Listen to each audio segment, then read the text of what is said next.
So very good morning. आज अपन एक important topic की बात करने वाले हैं। सबसे पहले तो आप यदि एमएससी के स्टूडेंट हैं तो आपके लिए वीडियो काफी इंपॉर्टेंट रहने वाली है।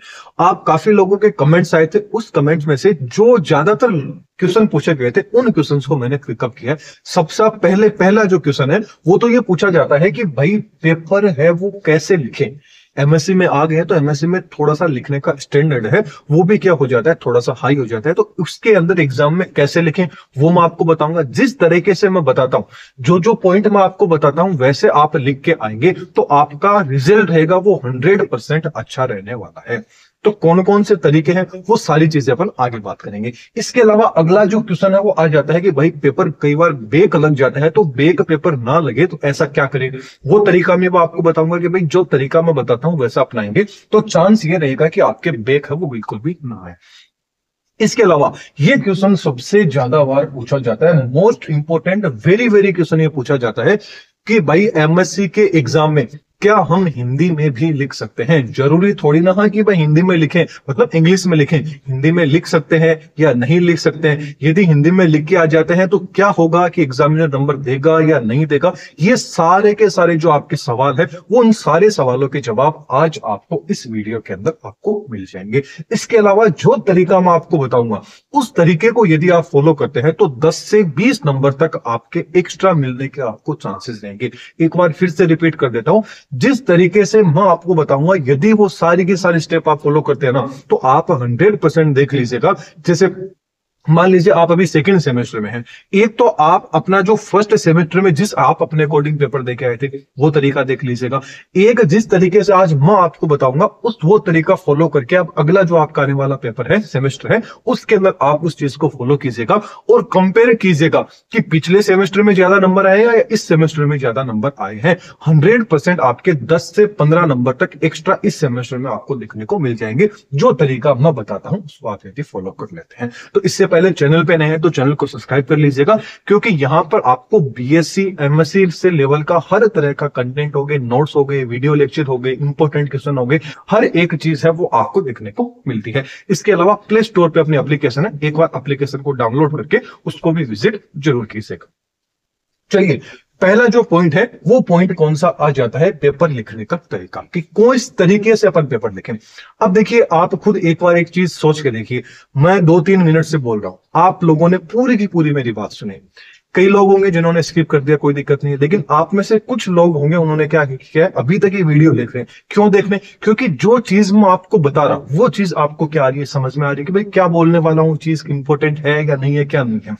ये चीज यदि मैंने यहां तक आप पहुंच गए, इसका मतलब मेरा जो मतलब किसी भी चीज को डिलीवर करने का तरीका है वो तरीका आपको पसंद आए, इसीलिए आप अभी तक है। ठीक ऐसे ही ये मान के चलिए, जब आप एग्जाम के अंदर लिखोगे, लिखने का तरीका भी आपका अच्छा रहेगा तो ही एग्जामिनर क्या करेगा, उसको अच्छे से देखेगा, अदरवाइज वो भी क्या कर देगा, स्किप कर देगा। स्किप का मतलब क्या हो गया, अगला पेज निकाल लेगा, नंबर वो अपने अकॉर्डिंग दे देगा। तो अपन को एग्जामिनर को वहीं उसी पेज पर रोके रखना है। इसके लिए कुछ टिप्स है, कुछ तरीके होते हैं, वो तरीके आपको फॉलो करने पड़ते हैं। सबसे पहला तरीका आपको हमेशा ये याद रखना है कि सबसे पहले आपको वो ही क्वेश्चन करना है जो आपको 100% आता है। फॉर एग्जाम्पल की बात करता हूं, मान लीजिए first second third fourth fifth six 7 8 9 10 10 आपके सामने क्वेश्चन है। इस 10 में से आपको 9 नंबर का क्वेश्चन है, ये 100% आता है। आप खुद श्योर है कि इसमें तो एग्जामिनर नंबर काट ही नहीं सकता। सबसे पहले आपको वही क्वेश्चन करना है।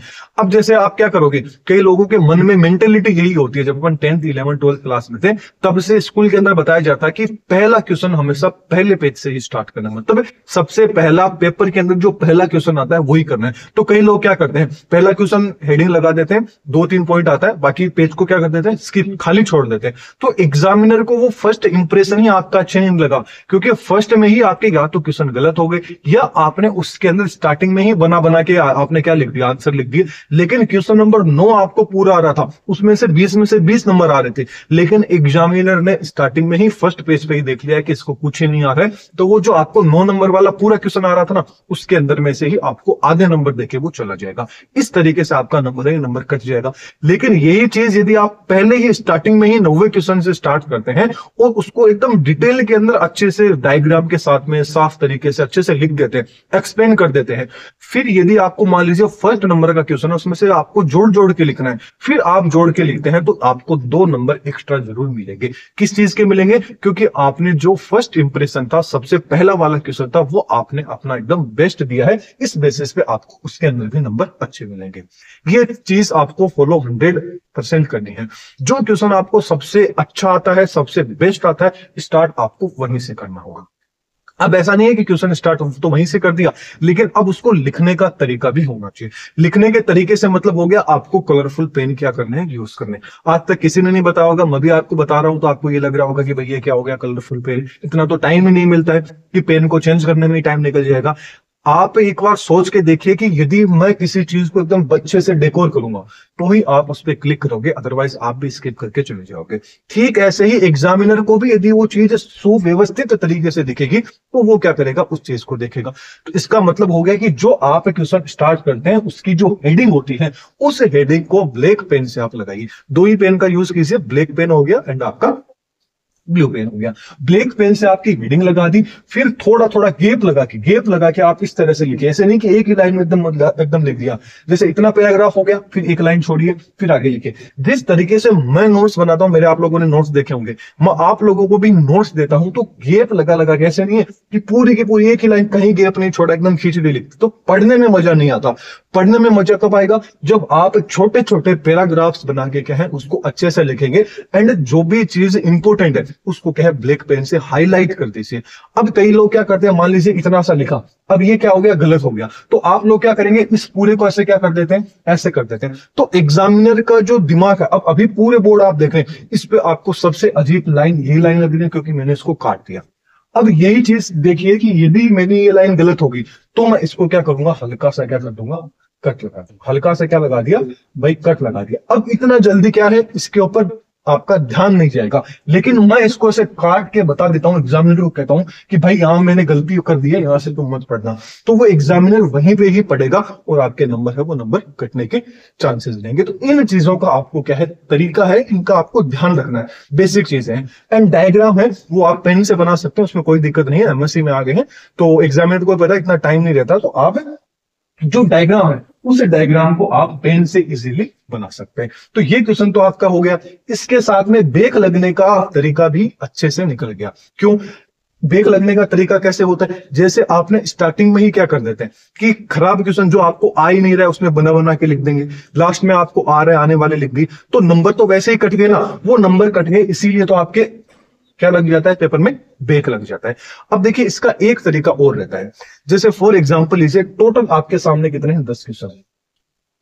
इन 10 में से 2 ऐसे क्वेश्चन थे जो आपको 100% आ रहे हैं, उन्हों से आपको क्या करनी है, सबसे पहले स्टार्टिंग करनी है। जैसे क्वेश्चन नंबर 2 आपको अच्छे से आ रहा है और क्वेश्चन नंबर 6 आपको अच्छे से आ रहा है, तो सबसे पहले आप इन दोनों को क्या है, एक्सप्लेन कर दीजिए।